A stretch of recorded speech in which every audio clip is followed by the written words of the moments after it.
All right, let's look at some levels here as the market ramps up into the weekend. Kevin Green joins me for a look at the flows and the charts. KG, this is a nice rip we got going on here. Yeah, it's really nice momentum to the upside here. Oliver testing that 59.50 area about, let's say, 20 minutes ago or so. We're fading a little bit, and that's really not surprising if you're kind of looking at the estimated exposure when it comes to gamma. It's sitting at around $75 billion. That's a lot of money sitting at that level, at 59.50 level. Now, if we're able to get above it and actually significantly break above it over the next 5 minutes, 10 minutes or so, meaning if we get to like 59.58, maybe you get more of a short squeeze or a squeeze actually taking place, but it's going to be a pretty formidable wall for us to be able to break. I think going into the close, the biggest hope for bulls right now is just hold these gains as much as possible. You do not want to see any type of flush going into the close, going into the weekend. We've had really good gains. Market breadth is actually expanding on a healthy basis, to say the least here, amongst some of the other dynamics that may be headwinds. Dollar strong today, yields moving higher here today. So it's been a remarkable session so far. 59.50 is going to be your area of resistance. If we get down to 5,900 for whatever reason, I would be a little bit concerned about that, obviously. And our balance level for the day is sitting at 59.15. I could say that there's maybe some positioning here to make that downward range at 59.30 going into the close. So 59.30 to the downside, 59.50 could be your channel that we develop here over the next couple of minutes. Okay, like the intraday look here, hold on basically, as we want to create as much distance between us, in this case bulls, and 58 and 59. So we're kind of moving away from it. Still a good bit away from the 6. I guess, do we still describe this mostly as a bounce off support, or do you think this is the type of rally that's going to start pressuring big players and traders to chase to the upside? Look, I would still say that this is a bounce off of support. There's a couple of reasons why. One, we had four down sessions, right, for the S&P 500. So you can make the case, were we going to have another down session? Probably not. Maybe get some a little bit of a dead cat bounce. That could be one thing. Second area of resistance that I'm kind of focusing on is going to be that 50-day moving average. We tried to reclaim it on an intraday basis. So if you're a bull, you'd like to close above 59.44 and a half, to be precise here, to try to reclaim that 50-day. But if we reject it, technically we're still below a really key simple moving average that you really want to reclaim, because once we get into next week, especially the end of next week, Oliver, the 20-period moving average most likely is going to cross below the 50-period moving average, which is bearish. That's just because of math, right? Unless we have a massive rally over the next two or three sessions to change that trend. But I would say that it's more of a bounce for now.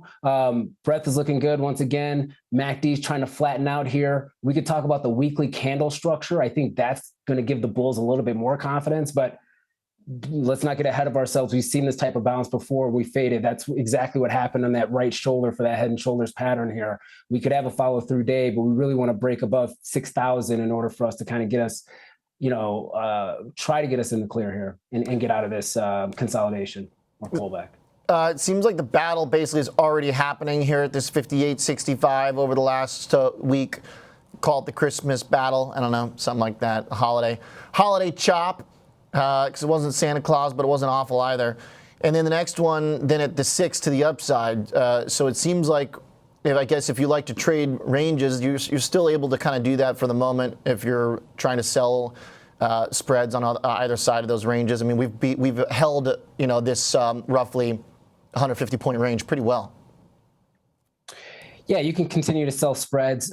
When you're looking at the implied volatility for the option structure right now, the reason why you're seeing the VIX actually move to the downside, there's two reasons. Yeah, tell me about Today, good thing for the bulls. Today, you did see a significant amount of puts being closed out, bought back, right? So we had a lot of put buyers getting into the market as we did see the sell-off. That's usually the hedging activity that you see portfolio managers utilize, as well as speculators that believe that the market's going to go down. And then today, we saw a lot of those puts being taken off the books for now. And we'll get the clear picture on Monday morning when the open interest numbers actually be refreshed for the most part. So I would say that's going to be another key reason, but you are still seeing a lot of premium being built in for the at the money calls, at the money puts.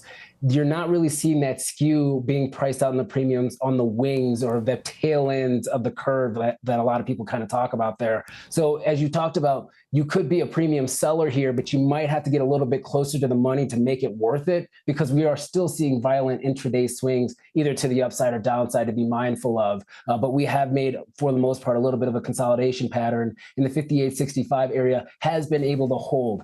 Once again, we have to wait. I think next week's going to be our telltale sign, Oliver. I think we're either going to break to the upside or break to the downside. We have non-farm payrolls on Friday, so it's going to be a huge day here, or a huge week next week. Yeah. Well, we've been having some time off, so we're ready for a full 5. This is a good little warm up. I kind of like the 2-day work week, but you don't get as much trading in. That is the trade off, of course.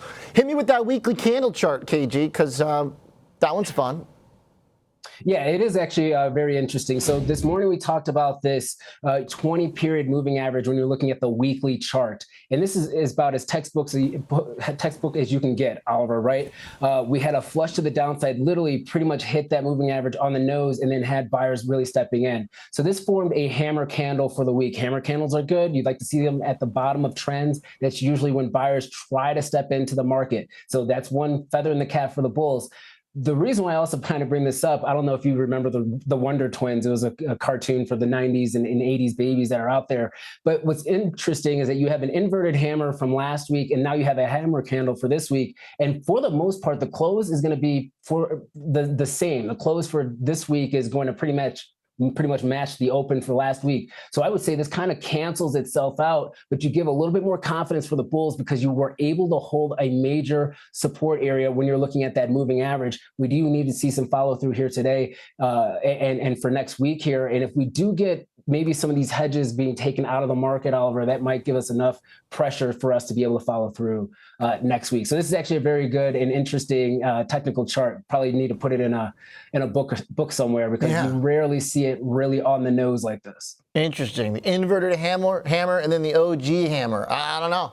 I don't know what to make of it. All finishing right on the line. So I guess that's the point about the battle, kind of going both ways. Yes. Hopefully some resolution with more meaningful economic data ahead of us next week. Would like to get either back through 6 to the upside or through that 5,800 to the downside to really get some real action. So I'm fine either way as long as there's some movement. Thanks, KG. Appreciate that.